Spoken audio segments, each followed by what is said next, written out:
So we're kind of in the old goat area, the wild area where all of the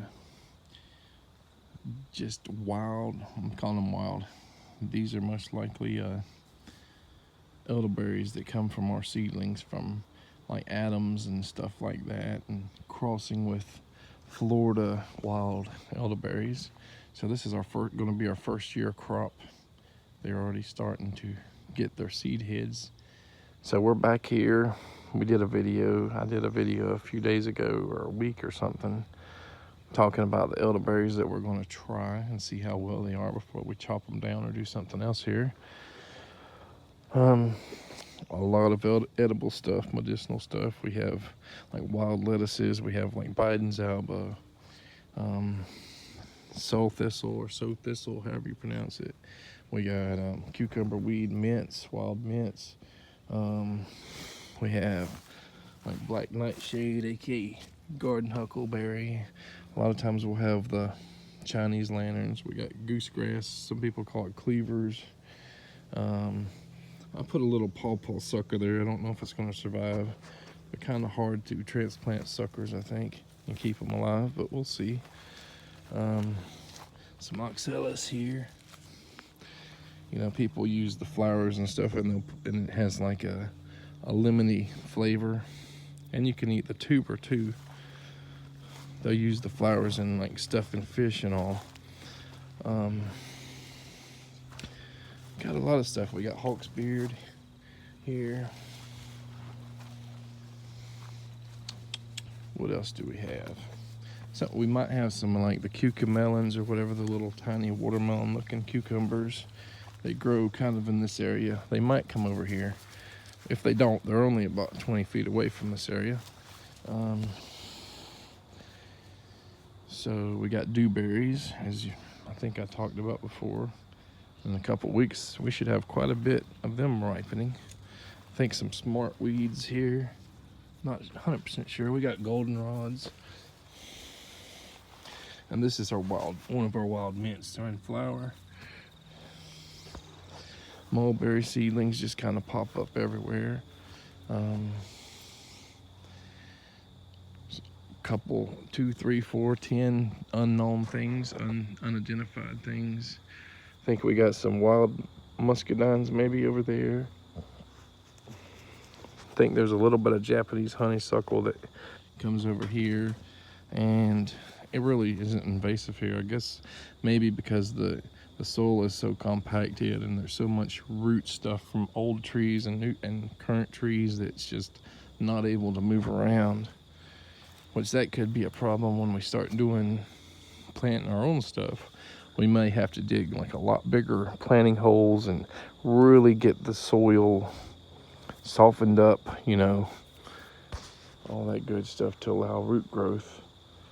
I think I've had problems in this yard before, wherever I planted stuff near the shade or in the shade, they just can't get through, you know, the red maple and mulberry and camphor and sweet gums and stuff, all the roots, so they just can't take hold. So we probably need to work harder on getting the soil loose enough in a bigger area so that those roots can spread, you know, go down and spread further out. So I've talked briefly in the last video about like maybe putting persimmons and stuff here. I'm just still trying to come up with ideas for this area. And I asked other people and they said try bananas, mayhaws, and pawpaws, persimmons. Somebody said try celery. And I don't like celery. Nobody in this house likes celery. But I'm wondering if got mosquitoes out here now. Guess I've been out too long. Thinking about doing like asparagus on a slightly raised mound or bed. I'm thinking about tea shrubs, camellia tea shrubs on a slightly raised mound or bed, like a little row of them. And I'm thinking about trying Comfrey, which I'm not sure if it's a nitrogen fixer in its roots, but they say the chop and drop method, once you chop the leaves, because the root system goes down so far, it picks up all the nitrogen, phosphorus, and minerals in the ground. And as soon as you chop it and put it back on top of the ground, and it composts down, you know, around your fruit trees and stuff, it actually feeds your trees. So, and apparently chickens and ducks love it. You know, there's quite a few videos about different types of plants that people use to feed their chickens. They say, well, you know, we can feed our chickens, save half of the cost of food, of buying food from a third party, from a feed store or something. There's some pokeweed. And yeah, I mean, as much as livestock feed is right now, you know, that might entice us to get some ducks or something. And Natalie wants chickens. So, and there are other nitrogen fixing plants like autumn olive and stuff, but I don't think that they would do well here in this wet area. So over here, it's mostly full sun. So I'm thinking like American persimmons over there. And this was like 3 different cage areas here. You know, there's a little one past probably about 60 or 70 foot where these trees over here start. That's another cage area. And then there's like an L-shaped cage area where I kept does and all when I was breeding them. That's where my Himalayan mulberry is, but I tried chestnut there a long time ago and it was too wet. I'm thinking either putting a pecan there or making a big mound and trying chestnuts again. But I really do want a good quality grafted pecan tree too, so there's limited space. That big giant mulberry, that white mulberry, may eventually come down there. And over time, I may chop that big giant camphor tree down to get more sun and more land area to do some stuff like this. But we're gonna try to talk mostly about this area, this little L. So this is a really wet area. So there's limited things that we can grow here, or try to grow. Taro I'm gonna try. And like malanga, eddo or whatever, they're all in kind of the same category of root tubers they look kind of like elephant ears. So they might do okay here. So that's kind of the idea so far. I think swamp mallow might be okay. So banana, swamp mallow, American persimmons, maybe some citrus, maybe some Japanese persimmons, maybe asparagus on a raised bed, camellia tea shrubs in a slightly raised bed, Comfrey, and it's also possible, you know, I have so much plant materials and trees here that I can make a raised hugelkultur bed, or a couple of them, or just make a big like 100-foot one here maybe. Problem is the manpower. You know, moving a big old tree like this or cutting it is not going to be easiest for one person. My kids aren't old enough to really do any strong lifting, and Natalie's obviously in a wheelchair. She can't even get back here yet, so I guess in the future we need to make walkways with patio stones, or build up mulch over time, and you know, through here for her wheelchair. But we also have to clear this. There's no way she can go through a tree or walk around it, and it is not light.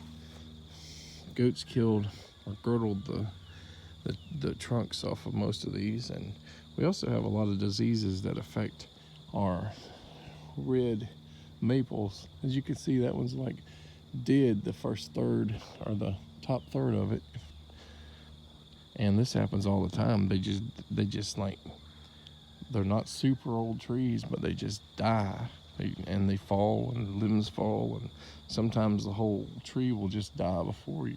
And like this one, and it'll just, 60-70 foot tree. But like I said, that gives us a lot of plant material for compost and hugelkultur beds or whatever. And then we can, I guess, burn it up with compost, potting soil, topsoil, and all that good stuff. And like I said, there's full sun, at least until we have American persimmons that are 40 or 60 foot high. So there's no use in planting a big tree that grows slow, like even pecans. That's probably a 30 or 40-year-old pecan tree, and you can see it's not super spreading. You could plant a bunch of stuff in between it and garden in between, plantings or whatever, and around it, and utilize all that space until it does shade everything out. So look at that bottle brush. That's where we bring in most of our pollinators, hummingbirds, all kinds of stuff, butterflies, honeybees. I mean, right now it should be buzzing really good. And so, even though that's like not a native to this specific area, if you want something that's going to help attract your pollinators, that's good. Loquats will do it for a short amount of time when they're blooming. You can see, just hear the buzzing going on when the loquat is in bloom. I mean, if you're allergic to bees, you probably do not want to be under a loquat tree in bloom. But these bottle brushes bloom for a lot longer.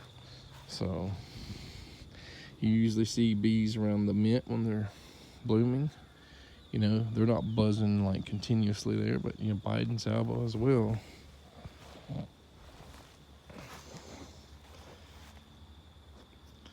So yeah, we're just working on a plan, and plans might change. You really never know.